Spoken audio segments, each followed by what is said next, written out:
La historia de Agelis comenzó Con extraños ruidos por la madrugada. Hablamos del año 1960, cuando en el convento Movimientos autónomos de los objetos.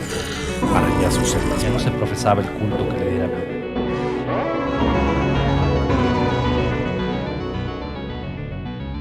Hablemos de terror.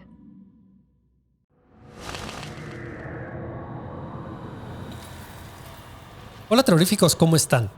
Sean bienvenidos a este espacio donde tratamos de desconectarnos de la rutina diaria y disfrutar de un relato de terror. No se olviden que pueden enviarnos sus relatos al correo tuhistoria@hablemosdeterror.com, así como seguirnos en nuestras redes sociales.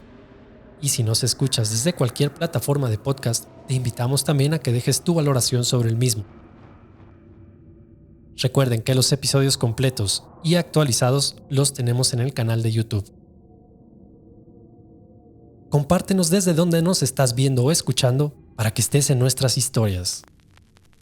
Los dejo con el relato y si se atreven a escucharlo hasta el final, sírvanse algo, acomódense y escuchen con atención. Esto es Hablemos de Terror. Bienvenidos.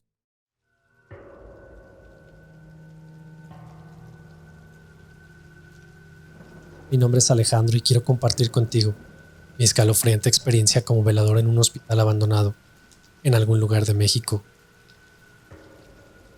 Durante varios años fui responsable de cuidar el lugar durante las noches y puedo asegurarte que presencié encuentros paranormales que me helaron la sangre. Lo que presencié ahí no se puede explicar fácilmente y hasta el día de hoy sigo sintiendo un escalofrío en la columna vertebral cada vez que recuerdo esas noches infernales. El hospital era una clínica del Seguro Social, la cual operó por muchos años, pero ya estaba totalmente desocupado porque iba a ser demolido. Alguna vez fue un lugar de esperanza y curación para los enfermos, pero sus instalaciones ya dejaban ver sus años. Este edificio estaba envuelto en un halo de misterio y mucha gente creía que estaba encantado. Yo, como escéptico, no creía en fantasmas ni en el más allá, pero todo eso cambió después de esas noches como velador.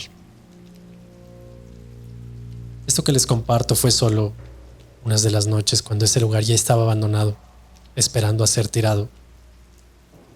Mi turno comenzaba a las 11 de la noche, terminaba a las 6 de la mañana. El edificio, con su arquitectura antigua y desgastada, se alzaba en la oscuridad como un testigo silencioso de la muerte y la agonía.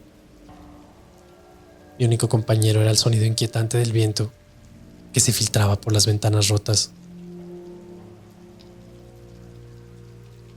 Cada noche antes de comenzar mi ronda de vigilancia, recordaba las historias que había escuchado sobre los supuestos fantasmas que habitaban el hospital y las cosas que yo había experimentado, pero que aún me negaba a creer. Aunque pronto descubriría que estaba equivocado.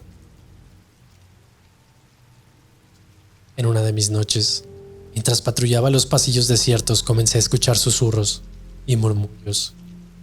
Estos parecían provenir de las habitaciones vacías. El aire se volvió espeso y sentí un escalofrío recorrer mi columna vertebral. Traté de ignorarlo, atribuyendo los sonidos a mi imaginación. Pero entonces vi algo que hizo que mi corazón se acelerara. En la sala de espera, una figura pálida y etérea apareció frente a mí. Era una mujer y estaba vestida con un largo vestido blanco. Su cabello negro caía en mechones desordenados sobre su rostro. Sus ojos desprovistos de vida me miraban fijamente. No podía moverme. Estaba paralizado por el miedo. La mujer se acercó lentamente y extendió una mano helada hacia mí. Antes de que pudiera reaccionar, desapareció en el aire. A partir de ese momento, las apariciones se volvieron cada vez más frecuentes y aterradoras. Escuchaba voces susurrantes en los pasillos, gemidos y lamentos que provenían de las habitaciones vacías. Una noche, mientras caminaba por el pasillo principal, una niña pequeña, de aspecto demacrado, apareció frente a mí. Tenía los ojos vendados y extendía los brazos como si estuviera buscando algo. Su figura fantasmal se desvaneció en segundos, pero su imagen quedó grabada en mi mente. Cada noche la presencia de estos fantasmas se volvía más intensa. Unos me miraban con ojos vacíos, otros susurraban palabras incomprensibles, y algunos incluso me tocaban con sus gélidas manos. Comencé a sentir una opresión constante en el pecho y un terror indescriptible que me acompañaba durante todo mi turno. Desesperado por encontrar respuestas, decidí investigar la historia de aquel hospital.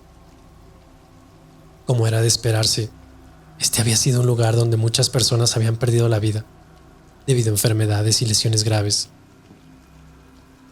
Los testimonios de los antiguos empleados y pacientes hablaban inclusive de casos de negligencia médica y en ocasiones condiciones inhumanas las que podían llegarse a vivir ahí. Las almas de aquellos que habían sufrido en el hospital parecían haber quedado atrás, atrapadas, incapaces de encontrar paz. En un intento desesperado por ponerle fin a estas experiencias aterradoras, consulté a un chamán local. Como muchas leyendas del país, que ya no sé si creer o no, él me explicó que este hospital estaba construido sobre un antiguo cementerio y que las almas en pena estaban buscando venganza por estas injusticias que habían sufrido en vida. El chamán realizó un ritual de purificación en el hospital, pero a pesar de sus esfuerzos, las apariciones persistieron. Mi salud comenzó a deteriorarse rápidamente. Perdí peso, sufrí de insomnio crónico y experimenté pesadillas espantosas cada vez que lograba dormir un poco. Mi mente estaba llena de imágenes perturbadoras y voces susurrantes. Me sentía atrapado en un mundo entre lo real y lo sobrenatural. Finalmente, después de meses de angustia y terror, aquel lugar fue demolido. No podía soportar la carga de esas experiencias paranormales. Sin embargo, hasta el día de hoy, sigo siendo perseguido por las sombras del pasado. Aunque me mudé lejos de ese lugar, todavía escucho los lamentos y gemidos en mis sueños. La imagen de aquellos fantasmas todavía me atormenta, recordándome la oscuridad y el sufrimiento que alguna vez habitó en ese hospital abandonado. Mi experiencia como velador en el hospital me enseñó que hay fuerzas más allá de nuestra comprensión en este mundo.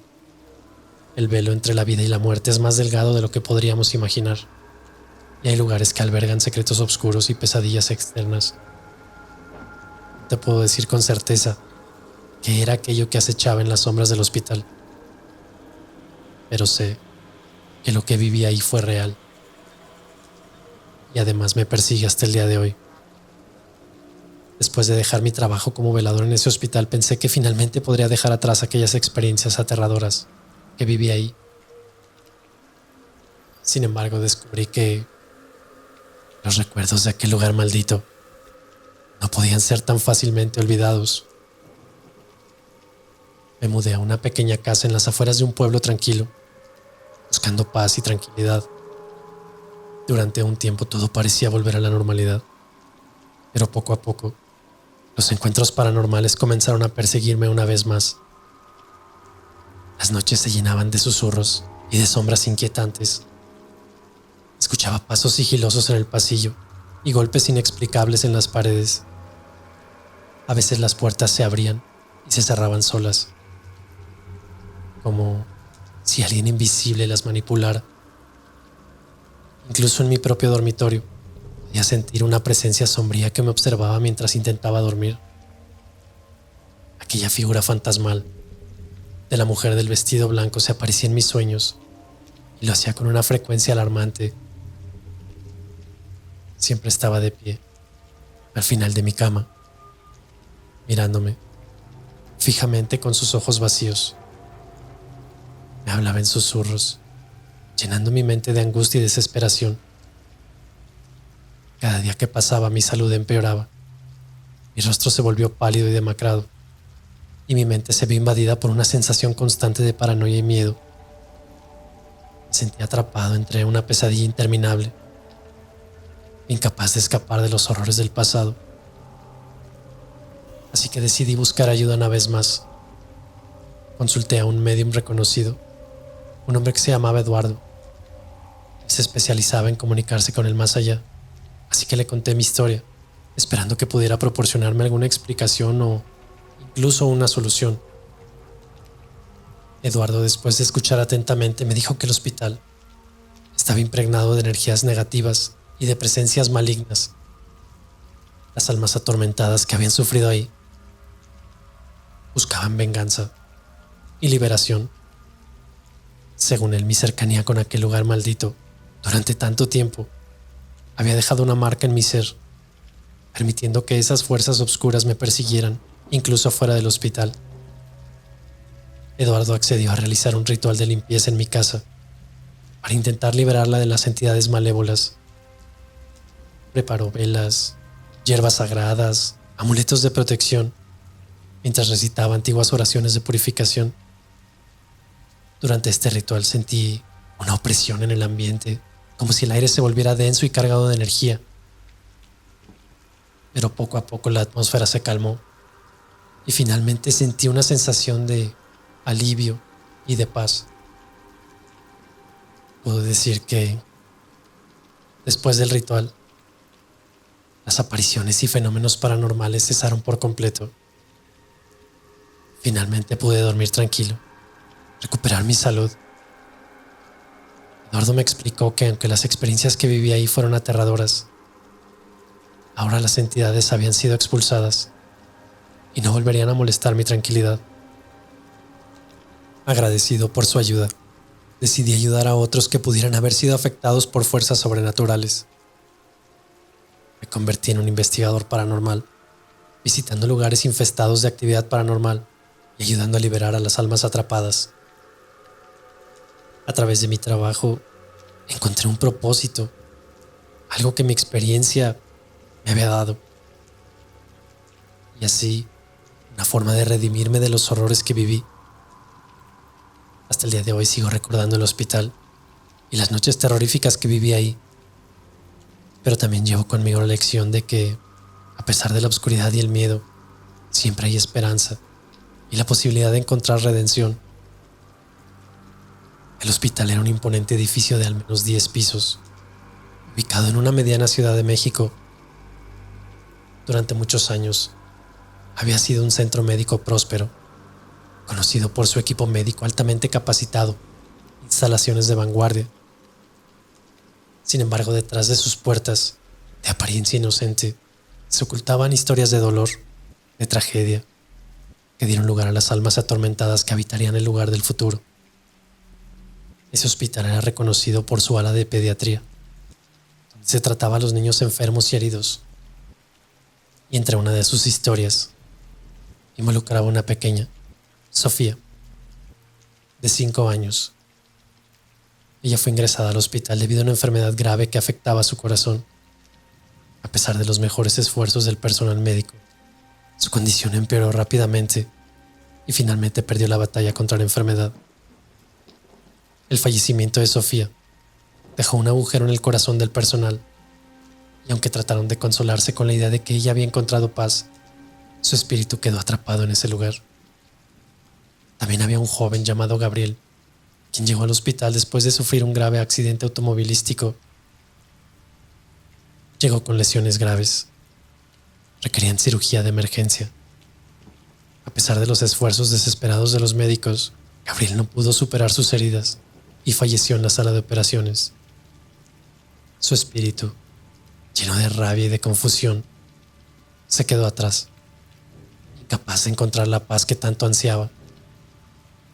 Otra alma atormentada era la del doctor Alejandro Vargas, un médico dedicado y respetado que trabajaba incansablemente en el hospital.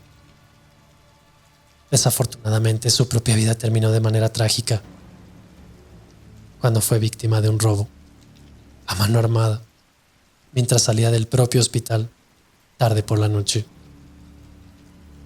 Aquel asaltante le disparó sin piedad y huyó del lugar, dejando al doctor herido de muerte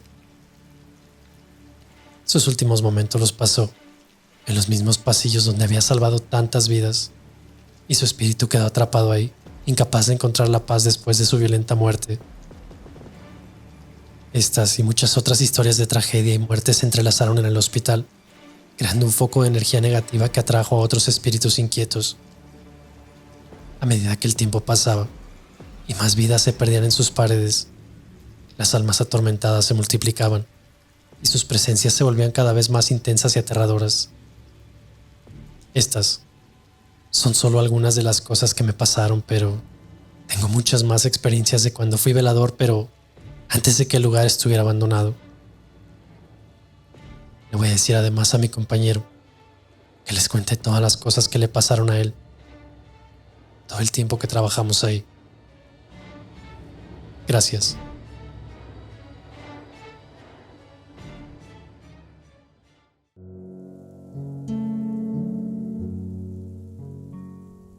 Durante la época de la colonia, los pueblos mexicanos se unían por pedregosos caminos que entrelazaban en pequeñas intersecciones donde, se decía, se escondía la muerte detrás de las esquinas. Al no estar unida la ciudad en su totalidad, los negociantes y mercaderes debían cruzar constantemente estos parajes, tratando de hacerlo casi durante el día, pues una vez llegada la noche, las intersecciones quedaban envueltas en una profunda oscuridad que podía arrebatarle el aliento hasta al más valiente. Rodolfo de Nevares no era un hombre rico, ni tampoco famoso, pero si de algo gozaba era de una excelente fama por la velocidad con la que llevaba sus encargos desde el desierto de los Leones hasta la villa, casi siempre en cuestión de 2 días, uno de ida y otro de vuelta. Rodolfo contaba con un caballo sumamente veloz, de nombre Cienfuegos, haciendo alusión a la velocidad con la que se desplazaba de un lado a otro. Se dice que por la mañana de un viernes 13, los servicios de mensajería de Rodolfo fueron adquiridos por un misterioso hombre, encapuchado, que entró a la tienda donde trabajaba y sin dar muchos detalles, solicitó que llevara una carta a la intersección de la calzada de Iztapalapa y la villa. Lo siento, señor, pero hoy no se trabaja. Es de suma importancia, buen hombre, que esta carta llegue a las manos de la persona indicada. De lo contrario, podrían haber consecuencias fatales, dijo el hombre, cuyo rostro apenas podía distinguirse bajo el sombrero y la capa con la que se cubría el rostro, justificándolo con una fea tos que no quería exponer.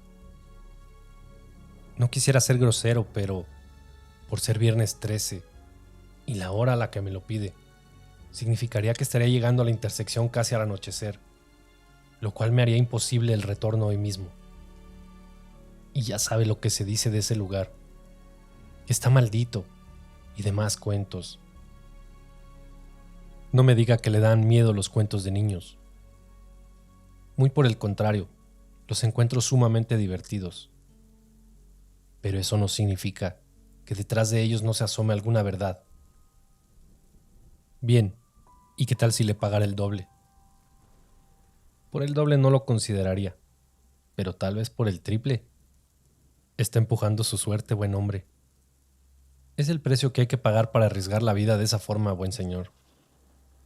Es usted un negociante difícil, pues uno no se hace rico haciendo favores. Con gran molestia, el hombre sacó un morral con monedas de oro. Lo abrió y dejó caer sobre la repisa de madera 4 piezas de oro, su cuota normal. De nuevo, sacó otras 4. Pago por su valor. 4 más. Pago por su tiempo. Después sacó 2 más. Y pago por si debe arriesgar su vida. Rodolfo tomó las monedas y las guardó en la vieja caja fuerte. Estrechó la mano del hombre y con enorme resignación dijo: tenga la certeza de que llevaré su carta a buen fin, aunque me cueste la vida. No me queda la menor duda, asintió con malicia el hombre de negro, Dio media vuelta y salió por la puerta principal. Rodolfo sacó las monedas de oro de nuevo y las observó con detenimiento. Jamás había visto monedas tan relucientes y tan bien acuñadas. Supuso que el hombre de negro sería algún banquero o un personaje influyente, dado que podía gastar tal cantidad en lo que a él le parecía un simple capricho. ¿Qué diferencia haría llevarlo con un día de distancia, por la tarifa normal? Era algo que a él no le incumbía, y maquiavélicamente pensaba: tengo que usar más ese cuento del miedo y los fantasmas. Seguro que alguien más cae con esa tontería. Guardó casi todas las monedas de nuevo en la caja, pero se guardó 4 en la bolsa. Tomó su sombrero, el morral de piel curtida. Se echó una ligera capa al hombro y, tras cerrar el local con 4 llaves distintas, caminó hasta los establos donde guardaba su caballo. ¿Ya está listo? Sí, señor Nevares. Toma, chico. Y le lanzó una de las monedas de oro. Es por lo que te debo de los meses anteriores, y te adelanto un par más. Gracias, señor. Rodolfo subió a su caballo y tomó la avenida que lo llevaría hasta la intersección. Normalmente esas cabalgatas eran muy solitarias.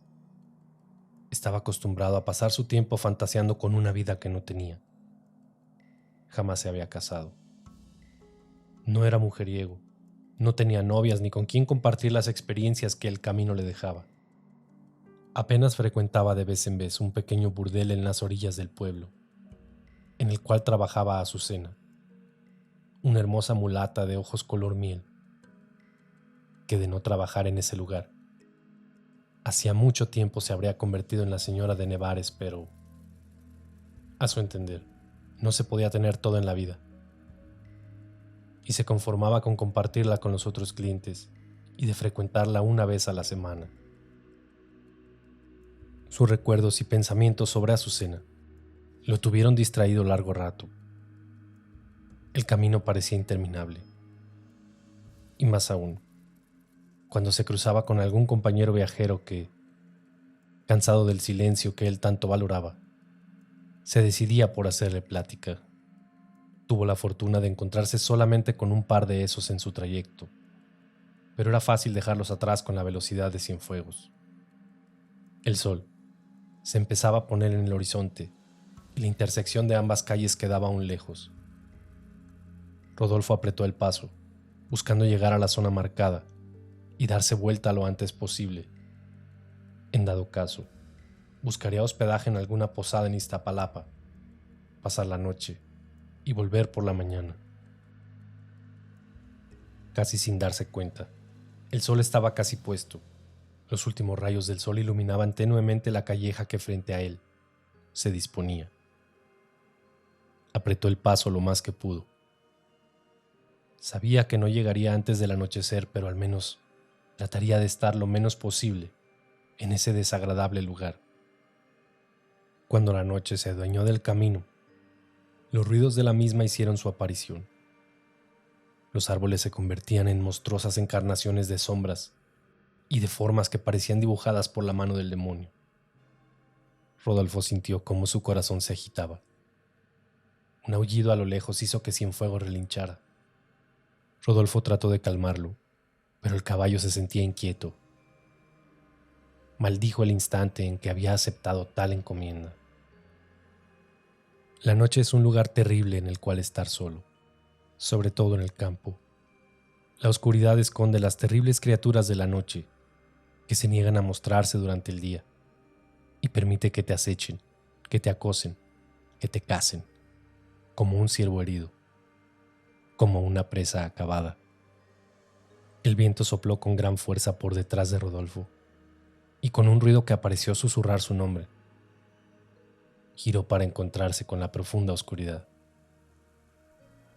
Su corazón estaba inundándose de terror con cada instante que pasaba. Y justo antes de perder la razón, llegó al maldito lugar. Y ahí no había nada. Silencio, profundo, maldito. estremecedor. ¡Ey!, gritó. ¿Hay alguien aquí? El viento le respondió volándole el sombrero. Molesto, sacó una pequeña caja de cerillos que encendió apenas con una mano temblorosa. Sacó la carta del morral de piel, calada, y leyó el remitente, don Rodolfo de Nevares. ¿Eh? ¿Qué es esto? ¿Acaso es una broma? Gritó al viento, y de pronto el cielo se iluminó, con la fuerza de un rayo que estremeció el suelo frente a sus ojos, y partió por la mitad un árbol. Cienfuegos se levantó en 2 patas, y Rodolfo cayó sin reparo. Después de golpearse la cabeza fuertemente, se levantó como pudo. Cienfuegos había desaparecido en el horizonte.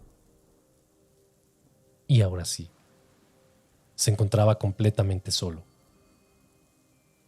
Con terror, pensó en correr, pensó en escapar, pero no parecía haber salida para su desgracia, y entonces escuchó a lo lejos el galope de un par de caballos y las llantas de un pequeño carruaje. Se acercaban a gran velocidad, pero las llamas frente a él le impedían ver más allá de la pequeña barrera de fuego que frente a él se extendía. El carruaje se oía cada vez más cerca, y más, hasta que de pronto sintió en su espalda el resoplido de un corcel.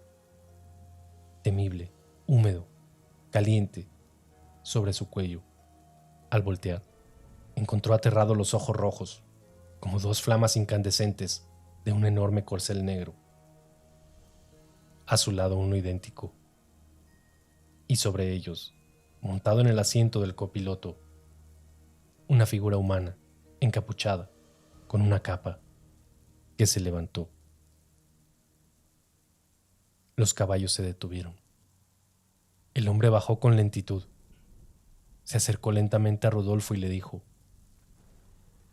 Tal vez debí haberme presentado antes, pero pensé que este sería un mejor momento. Soy la muerte y he venido por usted. Rodolfo sintió cómo se helaba su sangre. El temible personaje que lo había contratado por la mañana lo había llevado hasta su propia muerte.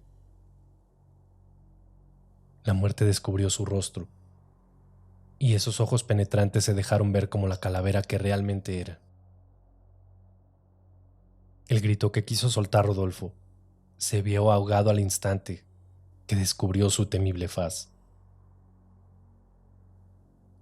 ¿Eso significa que estoy muerto?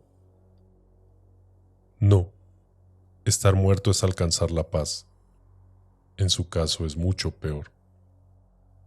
Vine por usted porque es la persona ideal para trabajar conmigo. ¿Trabajar en qué? Es muy sencillo, como el chofer de mi carruaje. Pero, ¿y por qué tendría que aceptar si no estoy muerto? Digamos que es una pequeña oportunidad. Usted es el mensajero más veloz de esta tierra, y de morir ahora, pasaría la eternidad retorciéndose en el infierno por todos los pecados que ha cometido. Yo vengo a darle la oportunidad de redimirse y así, tal vez salvar su vida. ¿Cómo? Solamente tiene que convertirse en el chofer de mi carruaje, llevar y traer a los muertos hasta este punto. A partir de aquí, me encargo yo y me los llevo a su siguiente viaje. Pues tal parece que no tengo otra opción. Siempre hay opciones. Puede morir o puede asistirme. Esa es su decisión. Asistirle entonces sería la única opción razonable. ¿O acaso hay algo más que pueda hacer? Hay una restricción por medio de la cual podría salvarse. Si durante sus primeros 3 viajes usted convence a alguno de los viajeros para que tomen su lugar, entonces podría retomar su vida. Una segunda oportunidad para hacer las cosas mejor, digamos. ¿Y si no lo logro? Si no lo logra, y pierde sus 3 oportunidades, entonces dejará de ser mi mensajero y terminará fundiéndose en el infierno, tal y como le estaba destinado. Sin más remedio, Rodolfo se enfrentó a su nuevo destino: cumplir con los deberes de la muerte o pasar la eternidad en el infierno. Las primeras encomiendas no eran nada sencillas. La gente al borde de la muerte es muy difícil de convencer de que han llegado al final de sus días.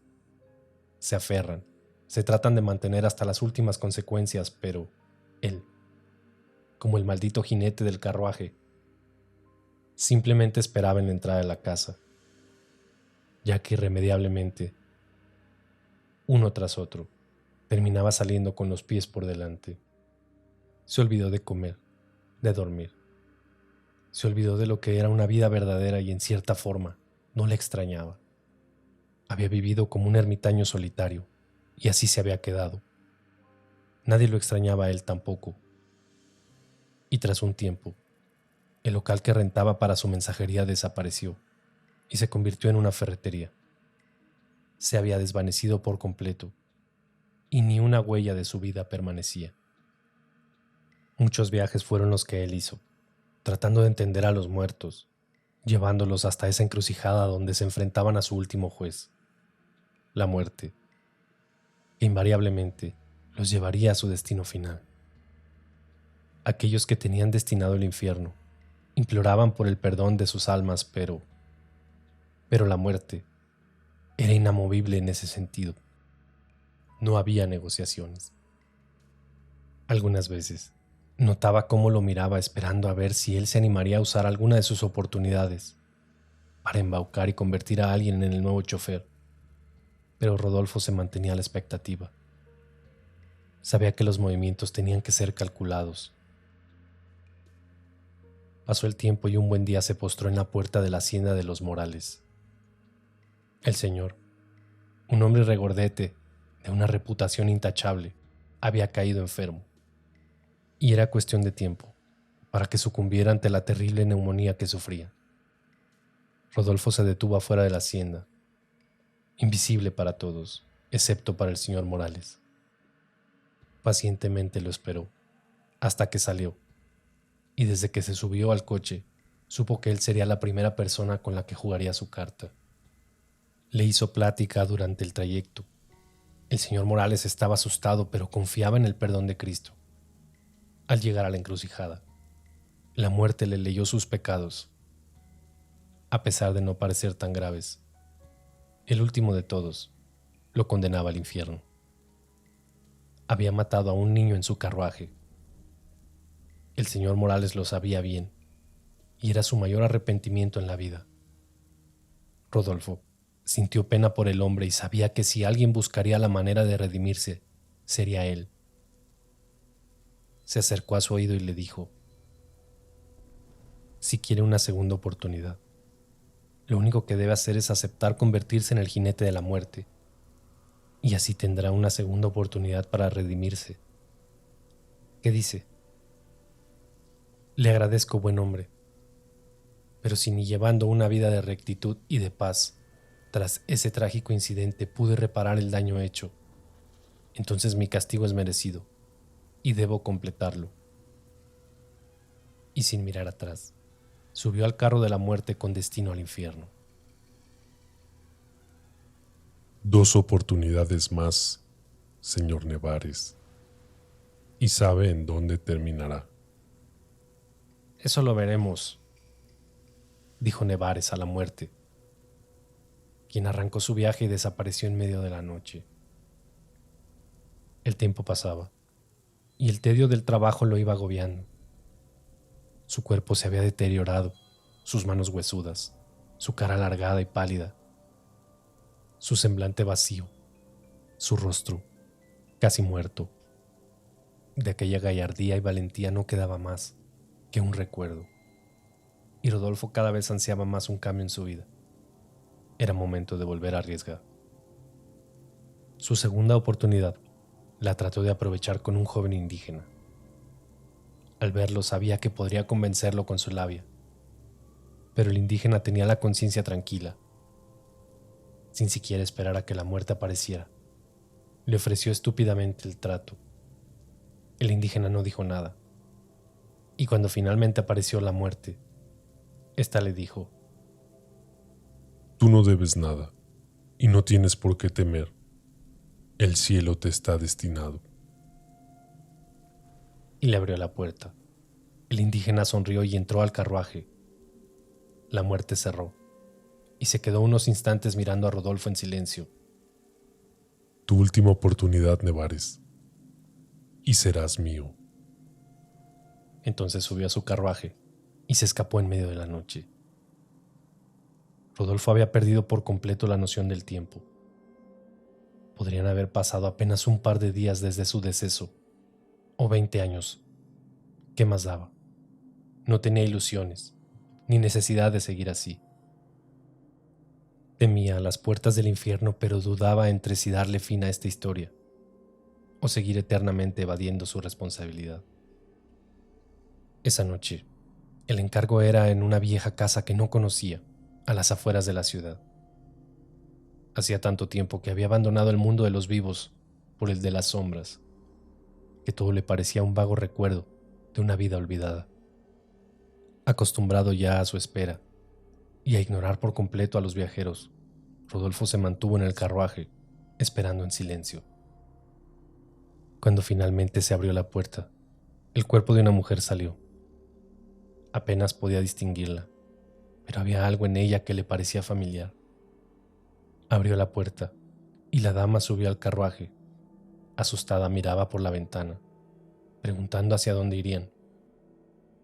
Rodolfo había perdido el interés por platicar con sus pasajeros.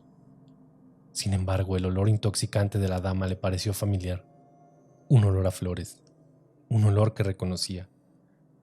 Segundos antes de llegar a la encrucijada, la mujer preguntó qué sucedía.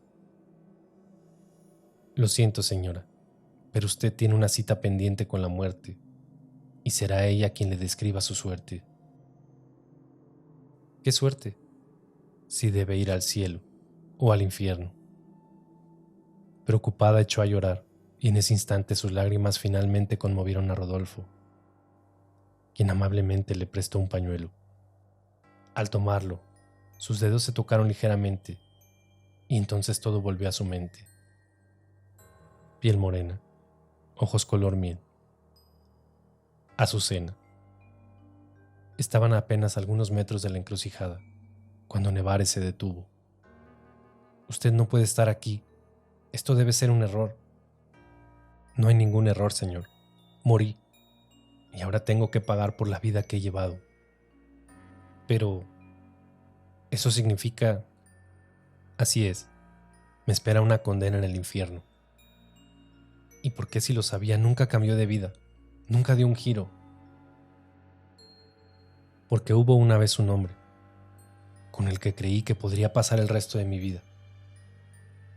Pero un mal día desapareció para nunca volver. Y despechada y abandonada, no tuve más remedio que seguir. Rodolfo sabía que hablaba de él. Entristecido le tomó la mano, con esa mano helada y huesuda que ahora tenía. Entonces es momento de resarcir mi error. Aunque mi rostro ya no es el mismo, ni mis manos ni mi voz, soy yo aquel hombre que robó su corazón.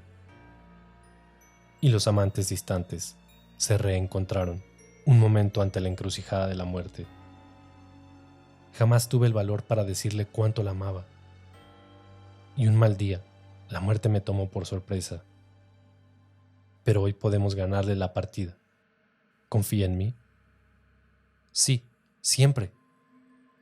Rodolfo llevó el carruaje hasta la encrucijada de la muerte, y como cada vez, de la noche, salió una nueva carroza y la muerte emergió de ella. ¿Ya está lista? No, ella no se irá con usted. ¿De qué habla Nevares? No me diga que la ha convencido. No, algo aún mejor. Yo tomaré su lugar. Eso no es posible. Usted me dijo que si yo lograba convencer a alguien de que se quedara con mi puesto, podría recobrar mi vida, ¿cierto? Sí. Pues le hago este trato. Yo pagaré por los pecados que ella carga y los míos, a cambio de que ella tenga una segunda oportunidad. Es un trato justo, ¿no lo cree? Pues, no es usual, pero es justo. Azucena lo miraba sorprendida. No tienes que hacer esto, de verdad. Claro que sí. Toda mi vida fui egoísta y viví en soledad, pero tú tienes la posibilidad de volver a empezar. Haz lo que tengas que hacer, pero evita esta pena. ¿Me lo prometes? Sí, te lo prometo. Y con un último y terrible beso, Azucena se quedó ahí parada, en medio de la encrucijada de la muerte, mientras Rodolfo subía al carruaje, listo para pagar sus penas. Frente a sus ojos, la muerte desapareció en medio de la noche, y como por arte de magia, Azucena se encontró adentro del carruaje de Rodolfo. A su lado, una pequeña bolsa tenía algunas monedas de oro y la promesa de una nueva vida, donde poder volver a empezar.